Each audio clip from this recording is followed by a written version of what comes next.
গতকালকে আমরা একটা গোপন খবরের ভিত্তি করে আমরা জিরানিয়া থানার 3 জন আসামিকে গ্রেপ্তার করি। এর মধ্যে একজনের নাম হচ্ছে প্রশান্ত দেববর্মা ওরফে প্রশান্ত। সে জিরানিয়া থানার কেস নাম্বার 10/2020 সেই কেসের ওয়ান্টেড আসামি ছিল। সে দীর্ঘদিন যাবৎ পলাতক ছিল। ওই কেসে আমরা একটা ওয়াগনার গাড়িতে 71 কেজি গাঁজা পেয়েছিলাম। সে অন্তরাজ্য গাঁজা পাচার চক্রের সঙ্গে জড়িত প্রশান্ত দেববর্মা। অনুরূপভাবে আমরা গতকালকে একটা স্করপিও গাড়ি থেকে আরও 2 জনকে আটক করেছিলাম। তাদের একজনের নাম হচ্ছে সুমিতা দেববর্মা আর একজন হচ্ছে বাবুল দেববর্মা। তারা সম্পর্কে স্বামী স্ত্রী। তারাও অন্তরাজ্য গাঁজা পাচার চক্রের সঙ্গে জড়িত।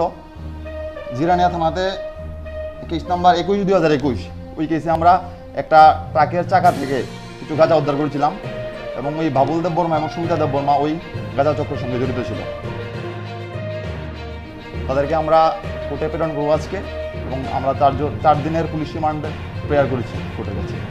আমরা গতকালকে বিকালবেলা সুমিতা দেববর্মা এবং বাবুল দেববর্মার যে ভাড়াটিয়া বাড়ি আছে সেটাতে আমরা কালকে তল্লাশি চালিয়েছিলাম এবং সেখান থেকে কিছু আপত্তিকর কাগজপত্র এবং কিছু ক্যাশ টাকা আমরা এখান থেকে উদ্ধার করেছি। বাবুল কন্ট্রাক্টরের কাছে জড়িত ছিল, কিন্তু দীর্ঘদিন যাবৎ সে গাঁজার সঙ্গে জড়িত, গাঁজা পাচারের সঙ্গে।